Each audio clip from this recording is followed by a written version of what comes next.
Hello everyone, कैसे हैं आप सभी। First of all good morning to all of you और thank you so much for your comments, for your support. Friends, आज मैं आपको एक पूरा कंप्लीट क्वेश्चन कराने वाला हूँ। ये क्वेश्चन मैंने लिया है टीएस ग्रेवाल से। सर टीएस ग्रेवाल से क्यों लिया है, क्लास 11 से आपने क्यों क्वेश्चन लिया है, आप हमें बीकॉम के क्वेश्चन कराइए। आपने बिल्कुल सही कहा, मुझे बीकॉम के क्वेश्चन ही कराने हैं। लेकिन मैंने जेआर मोगा में जब क्वेश्चन देखना शुरू किया, उसमें सभी क्वेश्चन हैं बड़े, काफ़ी बड़े बड़े क्वेश्चन हैं। तो अब मैंने क्योंकि 2 लेक्चर हमारे हो गए हैं, अभी तक मैंने आपको कोई बुक का क्वेश्चन नहीं कराया। तो क्या अप्रोच रहती है, किस तरह से आपको क्वेश्चन सोल्व करना है, वो इस वीडियो में मैं पूरा कवर कर दूंगा।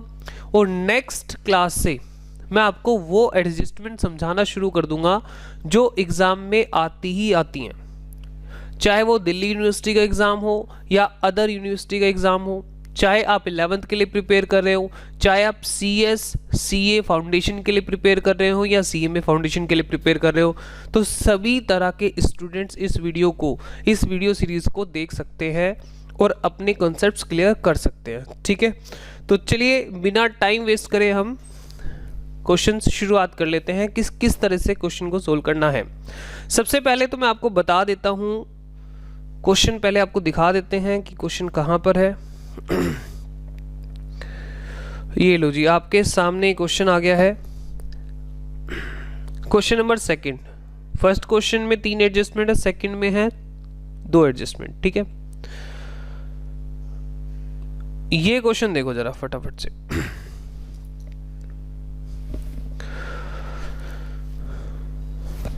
इस क्वेश्चन को रीड करेंगे फटाफट से। Prepare trading and profit and loss account and balance sheet for the following balances relating to the year ended 31 March 2020। तो हमारा अकाउंटिंग ईयर हो गया जिसके लिए हम काम कर रहे हैं 1920। यहां पे आपको कैपिटल गिवन है, क्रेडिटर्स हैं, रिटर्न आउटवर्ड है। रिटर्न आउटवर्ड क्या होता है? रिटर्न आउटवर्ड याद रख लेना, परचेज रिटर्न होता है। सेल्स है, बिल पेबल है, plant and machinery, sundry debtor, drawings, purchase, return inward. Return inward होता है sales return. Wages, bank, repairs, stock 1 April 2019 का है। कौन सा स्टॉक हो गया है? Opening stock. ठीक है, फिर है रेंट। अब सर हमें कैसे पता लगेगा रेंट ये मिला है या हमने रेंट पे किया है? तो आप इसको, अगर इस तरह की प्रॉब्लम आती है तो आप क्या करेंगे? कॉमन सेंस लगाएंगे। ज़्यादातर केसेस में रेंट दिया जाता होगा कि लिया जाता होगा? सर ज़्यादातर केसेस में रेंट दिया जाता है, तो ये होगा रेंट पेड। ठीक है, ओके, तो P&L में आएगा। Manufacturing expenses, trade expenses, bad debts, carriage inward trading का खर्चा है, फ्यूल एंड पावर ट्रेडिंग का खर्चा है। ठीक है, एडिशनल इंफॉर्मेशन में क्या दे दिया आपको? Closing stock was valued at 14,500,000। ठीक है, दूसरी एडजस्टमेंट है depreciate plant and machinery by 4,000। Okay, तो एक काम करते हैं, प्लांट एंड मशीनरी पर हम एडजस्टमेंट नंबर 2 लिख देते हैं। कहाँ पर है प्लांट एंड मशीनरी? ये रहा। तो इस तरीके से आपको एडजस्टमेंट नंबर लिख देना है। फिर उसके बाद बात आती है राइट ऑफ बैड डेट्स। तो डेटर से रिलेटेड एडजस्टमेंट है, आप चाहें तो इसके ऊपर भी लिख सकते हैं, बैड डेट के ऊपर भी लिख दीजिए और डेटर के ऊपर भी लिख दीजिए। कितना? एडजस्टमेंट का नंबर है ये 3। और डेटर्स हमारे कहाँ पर है? डेटर्स यहाँ पर है, एडजस्टमेंट नंबर 3। उसके बाद ₹400 इज ड्यू फॉर रिपेयर, मतलब ये है आउटस्टैंडिंग एक्सपेंस, आउटस्टैंडिंग। ठीक है, रिपेयर्स कहाँ है जी? रिपेयर्स ये रहा, रिपेयर्स कौन सा है? Adjustment number 4। ठीक है, आप मार्किंग ना करके क्या लिखना है? नंबर लिखना है। नंबर से क्या फायदा होगा? आप डायरेक्ट उस नंबर पर पहुंच जाएंगे, क्योंकि जो बीकॉम का एग्जाम रहता है उसमें लगभग 7-8 एडजस्टमेंट होती हैं। ठीक है, तो आप अगर टिक मार्क करेंगे तो उससे आपका टाइम थोड़ा सा वेस्ट होगा, आप ढूंढते रहेंगे कि कौन सी एडजस्टमेंट इससे रिलेटेड है। तो बेटर ये रहेगा कि आप उसका नंबर लिखिए। ठीक है, ये छोटे छोटे कुछ तरीके हैं जो कि आपको हेल्प करेंगे अपना टाइम बचाने में। चलिए, तो एक काम कर लेते हैं फटाफट से। क्वेश्चन की रिक्वायरमेंट क्या है? Trading, P&L and balance sheet. तो चलिए फटाफट से अपना काम हम शुरू कर देते हैं। चलिए फ्रेंड्स, देखिए यहाँ पर हमने फॉर्मेट प्रिपेयर कर लिए हैं। आपको प्रॉपर लिखना है trading and profit and loss account for the year ended, जिस साल के लिए आप बना रहे हैं ये प्रॉपर लिखना है आपको, कोई भी गलती नहीं होनी चाहिए। इसके भी नंबर कट जाते हैं। बैलेंस शीट एज एट, किस डेट पर आप बना रहे हैं वो भी आपको अच्छे से लिखना है। चलिए अब देखो यहाँ पे फॉर्मेट हमने रेडी कर लिए हैं, बस अब हमें क्वेश्चन को देखना है और अपना काम शुरू कर देना है। तो सबसे पहले कैसे क्वेश्चन को हमें हैंडल करना है ताकि हमारी बैलेंस शीट एक बार में मैच हो जाए। पहले तो मैं आपको बोलूँगा ये कैलकुलेटर, क्लास 12 तक कैलकुलेटर अलाउड नहीं है, लेकिन क्लास 12 के बाद आपको हर एग्ज़ाम के लिए कैलकुलेटर अलाउड हो जाएगा। तो प्लीज़ कैलकुलेटर अपने साथ ज़रूर रखिए अगर आप बीकॉम फर्स्ट ईयर में हैं या फिर सीए फाउंडेशन या सीएस फाउंडेशन या सीएमए फाउंडेशन की प्रिपरेशन कर रहे हैं, ताकि आपकी कैलकुलेटर पर स्पीड तेज हो जाए। चलिए तो सबसे पहली आइटम हमारे पास 1 बाय 1। पहला रूल तो ये है कि आपको सीक्वेंस में चलना है, आपको आगे पीछे नहीं चलना है, 1 बाय 1 चलना है। ठीक है, सबसे पहला आ रहा है कैपिटल। कैपिटल कहां पर आएगा? कैपिटल हमारा आएगा बैलेंस शीट में लायबिलिटी साइड पर। कैपिटल क्या होती है? लायबिलिटी होती है टुवर्ड्स ओनर, और कैपिटल को आप इनर कॉलम में रखना। क्यों? क्योंकि कैपिटल में प्रॉफिट ऐड होता है, लॉस माइनस होता है, ड्राइंग वगैरह होगी तो वो माइनस हो जाएगी। ठीक है, वो एडजस्टमेंट कुछ हो जाती हैं, इसलिए आपको हमेशा इनर कॉलम में रखनी है कैपिटल। ठीक है सर। उसके बाद क्रेडिटर्स। क्रेडिटर्स भी क्या है? लायबिलिटी है, और इसको भी आप कहाँ लेके जाएंगे? बैलेंस शीट में। जितने भी एसेट्स और लायबिलिटीज हैं उनको आप बैलेंस शीट में रखेंगे। क्रेडिटर्स, क्रेडिटर्स कितना है? 12,000। फिर उसके बाद रिटर्न आउटवर्ड, फिर है रिटर्न आउटवर्ड, और रिटर्न आउटवर्ड मैंने आपको पहले ही बता दिया क्या है? Purchase return. कितना है? 5,000। तो आप कहाँ रखेंगे? आप रखेंगे यहाँ पर, परचेज से लेस करेंगे। तो यहाँ पे मैं लिख देता हूँ परचेजेस,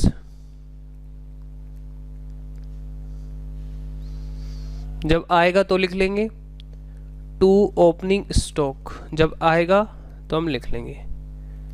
ठीक है, अभी क्या लिख रहे हैं? Return outward, return outward. कितना है रिटर्न आउटवर्ड? रिटर्न आउटवर्ड है 5,000, तो 5,000 हम यहाँ पे लिख देते हैं।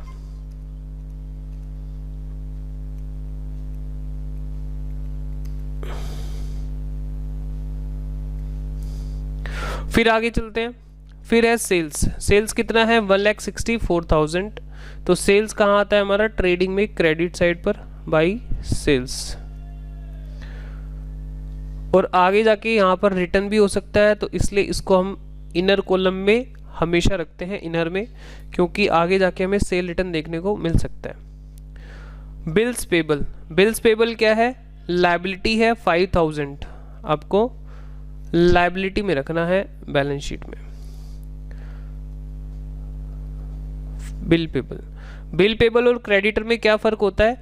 इसमें हमने रिटर्न में प्रॉमिस किया है कि हाँ मैं आपके पैसे दूंगा, हमने लिख के दे रखा है, ठीक है, सामने वाली पार्टी को। और क्रेडिटर में हमने ओरल प्रॉमिस किया है, बस इतना फ़र्क होता है क्रेडिटर एंड बीपी में। फिर उसके बाद बात आती है, बिल पेबल हो गया। Plant and machinery. हाँ जी, प्लांट एंड मशीनरी पर एडजस्टमेंट है, तो क्या हमें एडजस्टमेंट अभी करनी है? नहीं, अभी नहीं करनी है। आप सिर्फ प्लांट एंड मशीनरी का जो भी अमाउंट है उसको इनर कॉलम में रखना, बाद में देखेंगे एडजस्टमेंट। तो आप क्या करना है? प्लांट एंड मशीनरी को इनर कॉलम में रखना है। कितना अमाउंट था? 40,000 रुपये। क्यों इनर कॉलम में रखा? क्योंकि हमें इसके अंदर कुछ प्लस माइनस करना है, मतलब डेप्रिसिएशन है तो क्या होगा? माइनस होगा, तो फाइनल फिगर यहाँ पर आएगी। तो इसलिए हम क्या करते हैं? इनर कॉलम में रख के अभी छोड़ देंगे, आगे बढ़ जाएंगे, ठीक है, बाद में देखेंगे इनको। फिर उसके बाद है डेटर्स। डेटर्स पर भी कोई एडजस्टमेंट है तो इसको भी कहाँ रखेंगे? इनर कॉलम में रख के अभी आगे बढ़ जाएंगे, बाद में इनको देखेंगे। डेटर्स,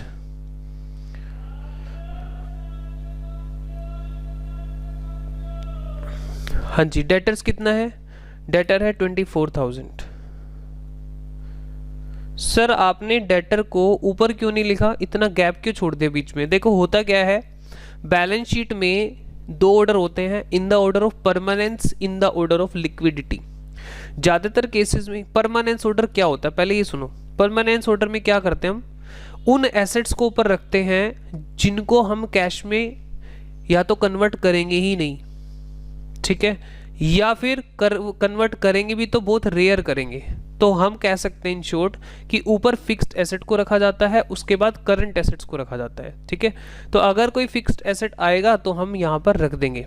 बात समझ में आ रही है? ये होता है in the order of permanence. ऊपर मालिकों का पैसा, लायबिलिटी साइड की बात करें, ऊपर मालिकों का पैसा होता है और बाद में बाहर वालों का पैसा होता है। ये होता है in the order of permanence. अगर in the order of liquidity होता है तो आप क्या करेंगे, करंट एसेट्स को ऊपर रखेंगे, फिक्स्ड एसेट को नीचे रखेंगे। सर ये इंपॉर्टेंट है क्या? बिल्कुल इंपॉर्टेंट है। आप बीकॉम फर्स्ट ईयर में हैं या आप किसी प्रोफेशनल एग्जाम का पेपर दे रहे हैं तो जो भी एग्जामिनर होगा इस बात से अंदाज़ा लगा लेगा कि इस बंदे को कितने कॉन्सेप्ट्स की नॉलेज है, ठीक है, इसके कॉन्सेप्ट कितने स्ट्रॉन्ग है, यहाँ से भी वो पता लगा लेगा। तो इसलिए आपको गलती ये नहीं करनी है। 11th में गलती चल जाती है लेकिन यहाँ पर इसको माफ़ नहीं किया जाएगा, इसके भी नंबर कट जाएंगे। तो मेरी बात आपको समझ में आई होगी। चलते हैं आगे। ड्राइंग्स, ड्राइंग्स कितना है? 10,000। ड्राइंग्स कौन सा अमाउंट होता है? वो अमाउंट होता है जो कि बिजनेस को अपने मालिक से लेना होता है, ठीक है। अब वो एसेट साइड पर भी आप दिखा सकते हैं क्योंकि बिजनेस को पैसे मिलने हैं अपने मालिक से। लेकिन क्या होता है कि एसेट साइड पर दिखाना थोड़ा सा अजीब लगता है कि आप एक तरफ कह रहे हो मालिक को इतने रुपए देने हैं और दूसरी तरफ कह रहे हो लेने हैं। बेटर क्या है, इसको एडजस्ट करके दिखाया जाए। मतलब ड्राइंग को हम कैपिटल से माइनस कर देंगे। अगर कोई स्टूडेंट इसको एसेट साइड पर भी दिखा देगा तो गलत नहीं है, फिर बोल रहा हूं मैं, गलत नहीं है। लेकिन ऐसे करोगे तो बेटर प्रेजेंटेशन दिखेगी ड्राइंग्स। जैसे बिजनेस ने कहा मालिक साहब से, मालिक साहब आपने पूरे साल भर में 10,000 रुपये विड्रॉ किए तो आप ये पैसे दे दीजिए। तो बिजनेस का मालिक क्या जवाब देगा? बिजनेस का मालिक कहेगा यार एक काम करो ना, मेरी कैपिटल से ही काट लो, है ना। तो इसलिए यहाँ से एडजस्ट करना थोड़ा सा अच्छा लगता है ज़्यादा। चलो फिर उसके बाद ड्राइंग्स हो गया हमारा। फिर परचेजेज आ रहा है 1,05,000। चलिए जी, परचेजेज बताइए कहाँ आएगा? ट्रेडिंग में आएगा सर 1,05,000, ठीक है। उसके बाद आगे बढ़ते हैं, कहता है रिटर्न इनवर्ड। रिटर्न इनवर्ड क्या होती है? Sales return. 3,000 रुपए की सेल्स रिटर्न है रिटर्न इनवर्ड। ये नाम याद रखना आप, अगर इसमें कंफ्यूज हो गए तो फिर गलती हो सकती है, तो इनको अच्छे से कर लेना।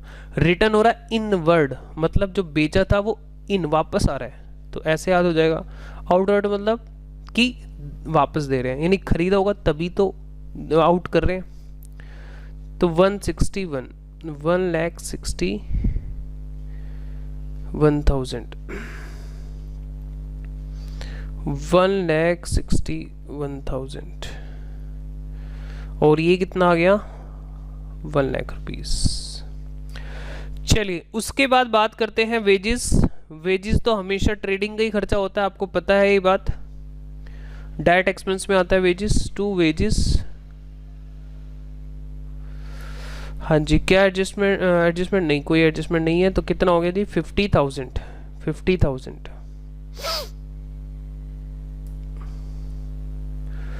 50,000 की हो गई वेजेस। उसके बाद बात आती है बैंक। बैंक एक एसेट है, हमारा करंट एसेट है, और बैंक आएगा बैलेंस शीट में। इस पे हम थोड़ा सा जगह छोड़ेंगे, डेटर में कुछ एडजस्टमेंट है तो हम यहाँ पे लिख लेंगे बैंक। हाँ जी, कितना है बैंक? 10,000 रुपीज़। 10,000 का हमारा बैंक बैलेंस है।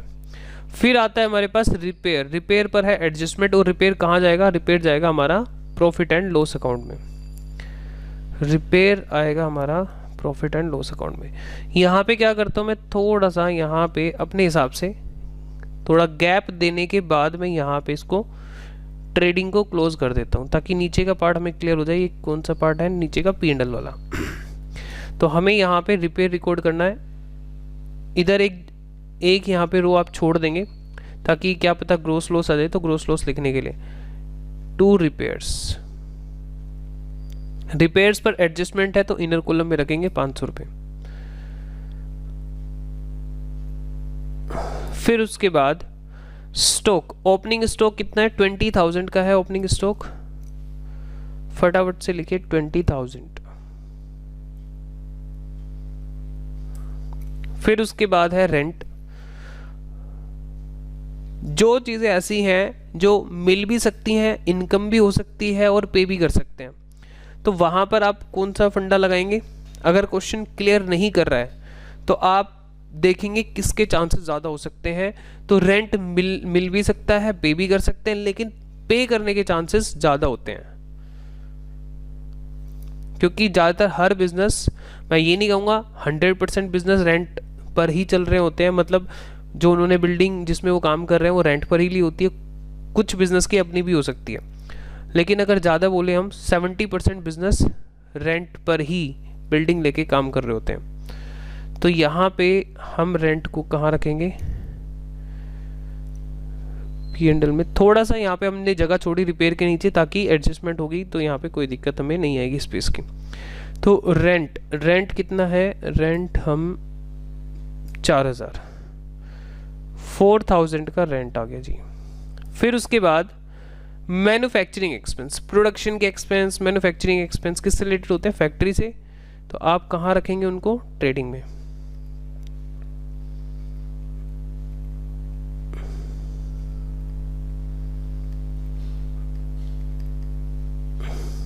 मैंने आपको डायरेक्ट एक्सपेंस कहाँ पे याद कराए थे, लेक्चर नंबर 1 में।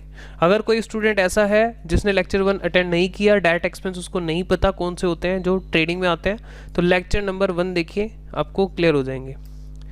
8,000। और मैं फिर बोल दूं, जो भी चैप्टर आप अकाउंट्स खजाना पर देखें, आप प्लेलिस्ट में जाइए, प्लेलिस्ट से ही आपको वीडियो सीक्वेंस में मिलेंगी, ठीक है। 8,000। ट्रेड एक्सपेंस, हाँ जी, ट्रेड एक्सपेंस गलती से भी ट्रेडिंग में मत डाल देना, बच्चे लिंक बना लेते हैं ट्रेडिंग, नहीं, ऐसा नहीं होता, ऐसे लिंक नहीं बनते हैं। ट्रेड एक्सपेंस, हाँ जी, ट्रेड एक्सपेंस कितने हैं जी, बताइए फटाफट से। सर 7,000 रुपये के हैं ट्रेड एक्सपेंस, हमने लिख लिए हैं, आगे बढ़ते हैं। फिर आता है बैड डेट पर है एडजस्टमेंट। तो बैड डेट क्या है, लॉसेस, जो हमारा पैसा डेटर से नहीं मिल पाया वो उसको बोलते हैं हम बैड डेट्स। हाँ, इसका एक नाम और है, वो नाम बहुत कम बच्चों को पता होता है, book debts. Oh sorry, book debtor को बोलते हैं, ठीक है। बैड डेट को यही बोलो आप, बुक डेट्स बोलते हैं डेटर को, ठीक है। तो अगर आपको डेटर का दूसरा नाम नहीं पता था तो मैंने बता दिया, बुक डेट भी बोलते हैं। हाँ जी, बैड डेट बताइए, वो डेटर का दूसरा नाम है, इसका नहीं है। 2,000 रुपये। अच्छा, उसके बाद कैरिज इनवर्ड, हाँ जी, carriage inward, freight inward, carriage inward और कार्टेज इनवर्ड। दोबारा, freight inward, carriage inward, cartage inward. Carriage inward,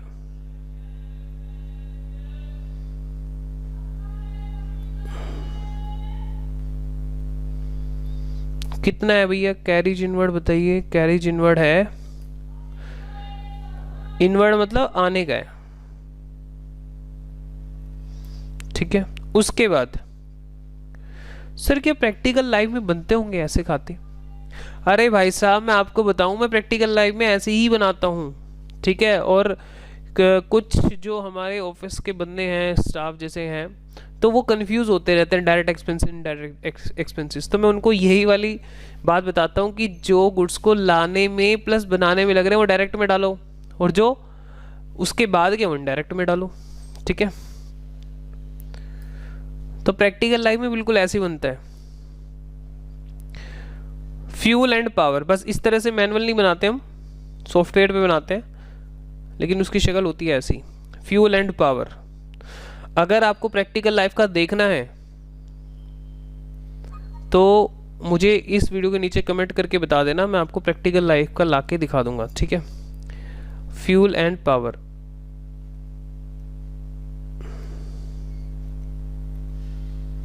fuel and power, हाँ जी फ्यूल एंड पावर तो आपको पता ही है कहाँ पे आता है, मैन्युफैक्चरिंग से रिलेटेड होता है, फैक्ट्री से रिलेटेड, तो कहाँ आएगा, ट्रेडिंग में। 1000 रुपये, और यहाँ पर हमारे पास स्पेस कम हो गया, देखो इतना स्पेस छोड़ा था मैंने, लेकिन वो भी हमारे यहाँ पे कम पड़ गया, कोई बात नहीं, थोड़ा सा इसको एक्सटेंड कर लेंगे हम।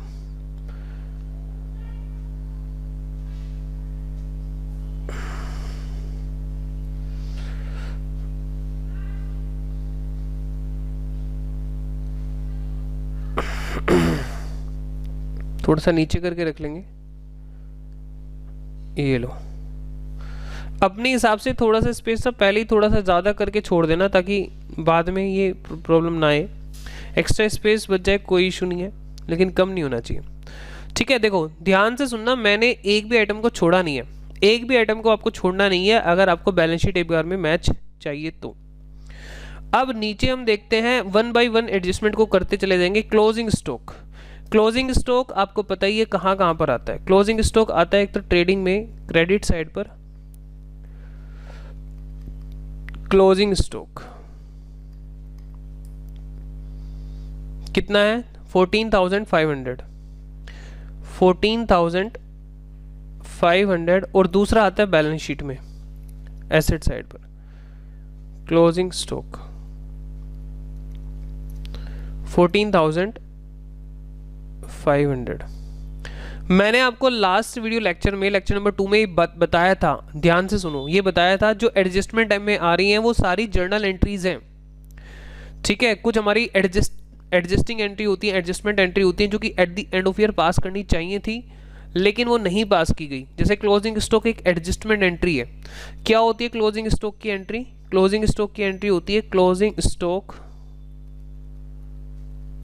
To purchases.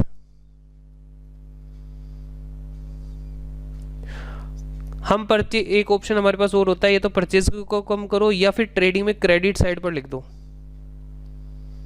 ट्रेडिंग में क्रेडिट साइड पर लिख दो, उसका मतलब यही है। ठीक है सर, हम परचेज को कम क्यों कर रहे हैं? परचेज को कम इसलिए कर रहे हैं, ये गुड्स हमारे पास एक्चुअल में जब हम गुड्स लेकर आए थे तो हुआ क्या था कि सारा का सारा खर्चा बुक हो गया, डेबिट साइड पर बुक हो गया, लेकिन वो इस साल का खर्चा बना ही नहीं, इस साल का खर्चा बना ही नहीं, क्योंकि वो गुड्स हमारे पास ही रखा हुआ है। तो हम क्या करते हैं, अपनी परचेजेस को कम करते हैं, क्योंकि परचेज तो टोटल रिकॉर्ड होगी जितनी आई है, उसमें से हमारी सारी की सारी कॉस्ट थोड़ा ना बनेगी, उसमें से उतनी ही कॉस्ट बनेगी जिसको हम बेच चुके हैं। ठीक है, खुद सोचकर देखो, जितने गुड्स हमने बेचे हमें उनकी तो कॉस्ट चाहिए, जितने हमने सेल किए, जैसे हमने यहाँ पे किए हैं 1,61,000 के गुड्स सेल किए हैं, तो हमें उनकी कॉस्ट चाहिए ना, वो कितने रुपए के थे। ठीक है, आपको याद हो, थोड़ा सा इस बात को मैं समझा देता हूँ, आपको याद हो अगर, इन सभी को मैंने क्या बोला था, कॉस्ट ऑफ गुड्स सोल्ड ही तो है, ये सब कॉस्ट ऑफ गुड्स सोल्ड ही तो है। कॉस्ट ऑफ गुड्स सोल्ड कैसे निकलेगी?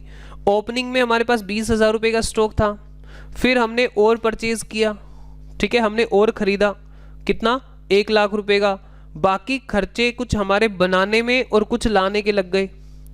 तो इन शॉर्ट अगर मैं बोलूं 1.5 लाख ही हो गया, 8,000, 1,500, 1,000। तो ये वाला जो खर्चा है, ये है जो नया है, ये है नए गुड्स का, कितना है, 1,60,500। पिछला ओपनिंग स्टॉक कितना पड़ा था, 20,000 का पड़ा था, तो टोटल कितना हो गया, टोटल हो गया हमारा 1,80,500। अब 1,80,500 में से हमारे पास अभी भी कितना बचा है, 14,500। तो हमारी जो COGS है, cost of good sold, COGS कितनी है, 1,66,000। कितनी है जी, 1,66,000। और हमने बेचा कितने में, 166, और को बेच कितने में दिया, 161 में। तो यहाँ पर 5,000 का नुकसान हो रहा है, और इसका आंसर भी लॉस ही आ रहा है, ग्रोस लॉस। इसका जो यहाँ पे नेट रिजल्ट आ रहा है वो आ रहा है ग्रोस लॉस। हालांकि मुझे सभी एडजस्टमेंट करने के बाद ये कराना था, लेकिन कोई बात नहीं, मैंने अभी समझा दिया। बात समझ में आ रही है? अगर हम क्लोजिंग स्टॉक को यहाँ पर एक तरह से हम क्रेडिट साइड पर जब क्लोजिंग स्टॉक को दिखा रहे हैं तो हम अपनी परचेज को कम कर रहे हैं ताकि हमें उसकी सही कॉस्ट मिल जाए, तभी तो हमें पता लगेगा हमने प्रॉफिट किया कि नहीं। तो 1,61,000 के जो हमने गुड्स बेचे हैं उसकी कॉस्ट क्या थी? उसकी कॉस्ट थी 166,000। अगर हम क्लोजिंग स्टॉक को यहां से माइनस नहीं करेंगे तो होगा क्या?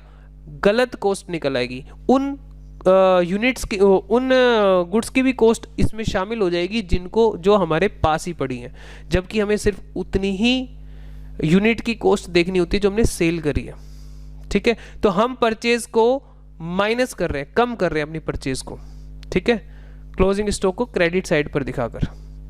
डेबिट साइड को कम करने का दूसरा तरीका है क्रेडिट साइड पर दिखा दो, तो नेट रिजल्ट क्या है? डेबिट का बैलेंस कम होता है। ठीक है जी, चलो।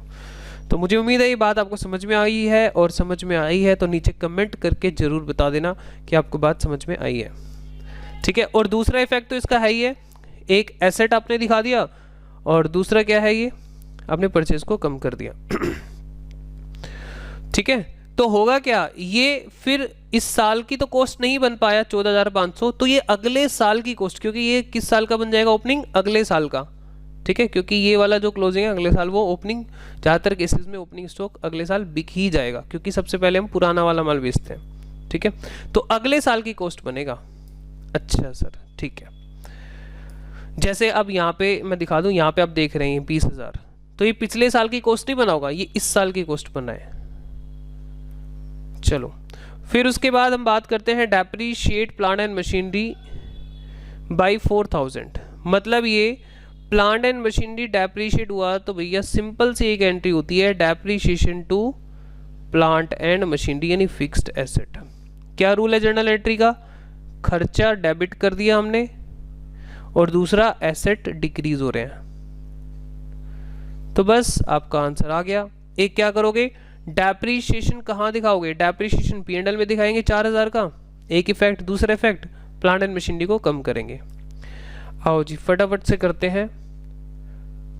4,000 का डेप्रीशिएशन हमें यहाँ दिखाना है, depreciation on plant and machinery 4,000, और प्लांट एंड मशीनरी को हमें क्या करना है? कम करना है। हमारी जर्नल एंट्री कह रही है ये कितना आ गया? 36,000। फिर उसके आगे बढ़ते हैं।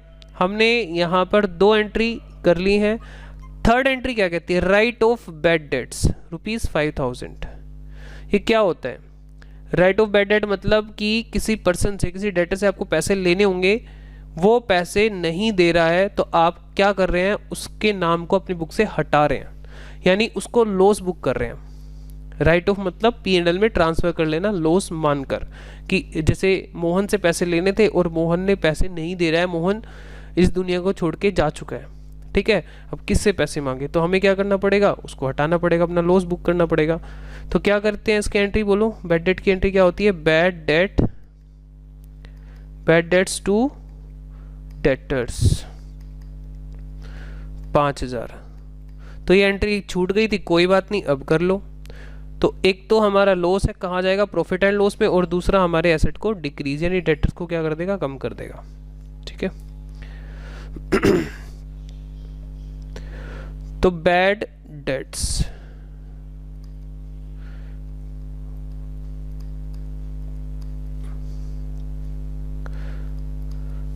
और एक हम कहाँ रिकॉर्ड करेंगे? अपने प्रॉफिट एंड लॉस अकाउंट में। Bad debts 5,000। फिर उसके बाद बात आती है ₹400 इज ड्यू फॉर रिपेयर्स। ये आउटस्टैंडिंग रिपेयर है, इसकी जनरल एंट्री क्या होगी? खर्चे आउटस्टैंडिंग की क्या एंट्री होती है? Expense to outstanding expense. तो रिपेयर डेबिट हो जाएगा, रिपेयर एक खर्चा है, एक्सपेंस हमेशा डेबिट होते हैं। और दूसरा ड्यू मतलब आउटस्टैंडिंग रिपेयर मतलब लायबिलिटी। तो कहाँ रख देंगे आप? कितना अमाउंट है? 400 रुपये। ठीक है, यहाँ पे कितना है? 400। तो एक तो आप कहाँ रख देंगे? P&L में, और दूसरा लायबिलिटी साइड पर। चलिए रिपेयर्स, ओहो हो, रिपेयर का तो हमारा पहले से भी था रिपेयर ट्रायल में, तो रिपेयर में ऐड ही कर लो। यहाँ पर रिपेयर में क्या कर देंगे, आउटस्टैंडिंग रिपेयर 400 रुपीज़, तो कितना हो गया, 900 रुपये हो गया। इधर रिपेयर कहाँ जाएगा, आउटस्टैंडिंग रिपेयर कहाँ चला जाएगा, बैलेंस शीट में 400 रुपीज़। ठीक है जी, चलो फिर उसके बाद हमारी कोई एडजस्टमेंट नहीं बची है। हाँ, मैं आपको बताऊं कि जो डेटर वाली एडजस्टमेंट है, डेटर वाली एडजस्टमेंट बीकॉम फर्स्ट ईयर के लिए इतनी ज़्यादा इंपॉर्टेंट है, आपको मैं जो नेक्स्ट लेक्चर होगा हो सकता है उसमें, यानी लेक्चर नंबर 4 में या 5 में फुल फ्लैज डेटर की एडजस्टमेंट कराऊंगा। और मैं ये गारंटी करूंगा कि डेटर की एडजस्टमेंट तो एग्जाम में पूछी जाएगी ही जाएगी, और जिस स्टूडेंट को डेटर वाली एडजस्टमेंट क्लियर नहीं होगी वो स्टूडेंट एग्जाम में उस क्वेश्चन को सोल्व नहीं कर पाएगा। तो लेक्चर नंबर या तो 4 होगा या 5 होगा जिसमें आपका कॉन्सेप्ट बिल्कुल 100% क्लियर कर दूंगा, ये मेरा आपको प्रॉमिस है। ठीक है, और दूसरी बात ध्यान से सुनना, हाँ ध्यान से सुनना, वो वीडियो लेक्चर देखने के बाद मैं जो एडजस्टमेंट समझाऊंगा, एक भी क्वेश्चन बुक में ऐसा नहीं बचेगा कि आप डेटर की एडजस्टमेंट ना कर पाओ। डेटर की एडजस्टमेंट जैसे बेड डेट है, नीचे फर्दर बेड डेट है, ट्रायल में भी प्रोविजन है, नीचे भी प्रोविजन बनाना है, तो बड़े सारे स्टूडेंट कंफ्यूज रहते हैं डेटर की एडजस्टमेंट कैसे करें। तो वीडियो सीरीज को अच्छे से देखना, आपको समझ में आएगा। ठीक है, और जिन जिन स्टूडेंट्स का ये पॉइंट थोड़ा सा वीक रहा हो डेटर का प्रोविज़न से रिलेटेड, तो नीचे कमेंट बॉक्स में कमेंट करना मत भूलिए, ताकि मुझे भी पता लगे कि बच्चे कितने एक्साइटेड हैं उस वीडियो के लिए। ठीक है, चलो तो लो जी, हमारा सारा काम हो चुका है यहाँ पर। अब हमें करना क्या है, हमें सिर्फ टोटल करना है और बस बात खत्म। ट्रेडिंग का तो खैर हमारा आ ही चुका है। ट्रेडिंग में इस क्वेश्चन में हमें हो गया लॉस, फर्स्ट क्वेश्चन में ही लॉस के देखने को मिल गया, तो चलो कोई बात नहीं, तो जिंदगी का पार्ट है, कभी फायदा कभी नुकसान।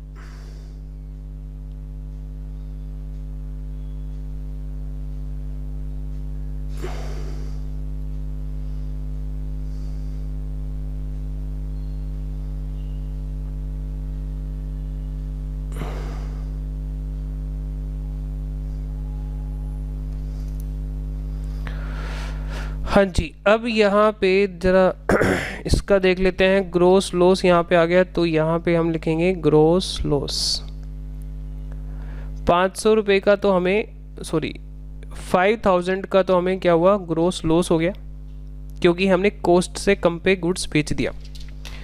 अब यहाँ पे 5000 प्लस 900 प्लस 4000 प्लस 7000 और ओहो, ये बैड डेट हमने कहाँ लिख दिया। बैड डेट हमने यहाँ पे ऑलरेडी, हमारा ट्रायल में भी बैड डेट था 2000 रुपये का, ये थोड़ा सा ठीक कर लो भाई। 2000 का हमारा बैड डेट ट्रायल में भी था, ट्रायल में था कि हाँ, उसी में ऐड कर देंगे ना, दो बैड डेट लिखने की क्या ज़रूरत है। बैड डेट्स, ये फर्दर बैड डेट है नीचे, जो और हमें नुकसान हो गया 5000 रुपये का। ऊपर वाला बैड डेट कौन सा है, जो ट्रायल में आ रहा है वो कौन सा है, जो हमने रिकॉर्ड कर लिया, जिसकी जर्नल एंट्री पास हो गई थी पहले ही, बैड डेट टू डेटर। और ये जो नीचे है ट्रायल के नीचे जो है एडजस्टमेंट में, ये कौन सा है, जो नुकसान तो हो गया था लेकिन जर्नल एंट्री उसकी पास नहीं हुई थी, तो वो हमने बाद में पास किए। तो टोटल नुकसान 7000 रुपये का। ठीक है, 5900, 4000, 7000, 4000, 7000, 27900 का नेट लॉस है हमें, तो ये बैलेंस आ रहा है इस तरफ, नेट लॉस।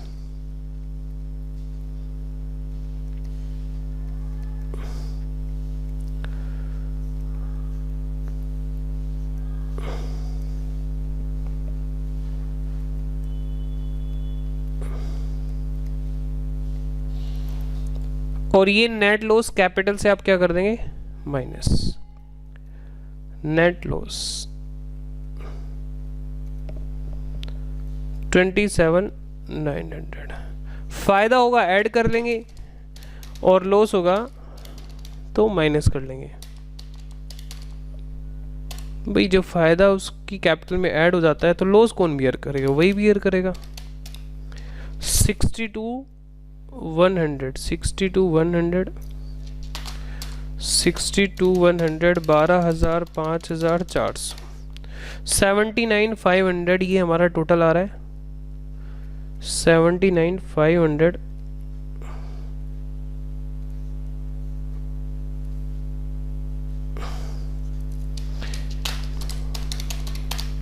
36,000 14,500 19,000 और 10,000 79,500 ये भी हमारा सेम आ रहा है। तो बधाई हो आपको, आपकी बैलेंस शीट हो गई है मैच, एग्जाम में मिलेंगे फुल मार्क्स। ठीक है, तो अब मैं आपको टीएस ग्रेवाल से क्वेश्चन नहीं कराऊंगा, मैं आपको कराऊंगा जेआर मोंगा के ही क्वेश्चन जो एग्जाम में पूछे गए हैं। ठीक है, तो हमारी अप्रोच क्या रहेगी, पहले कुछ एडजस्टमेंट समझाऊंगा क्योंकि उन क्वेश्चंस में जो एग्जाम के क्वेश्चन हम लेंगे उनमें बड़ी बड़ी एडजस्टमेंट है, तो पहले हम एडजस्टमेंट समझेंगे, फिर उसके बाद हम क्वेश्चन पे सीधा जंप कर जाएंगे और क्वेश्चन करना शुरू करेंगे। ठीक है जी, चलिए। तो ये वीडियो कैसी लगी है, लास्ट वीडियो लेक्चर पर कमेंट्स बहुत सारे कम आए हैं, मुझे डीमोटिवेशन मिला है काफ़ी, मैं डीमोटिवेट हुआ हूँ कि बच्चे शायद इंटरेस्ट नहीं ले रहे हैं फाइनल अकाउंट में।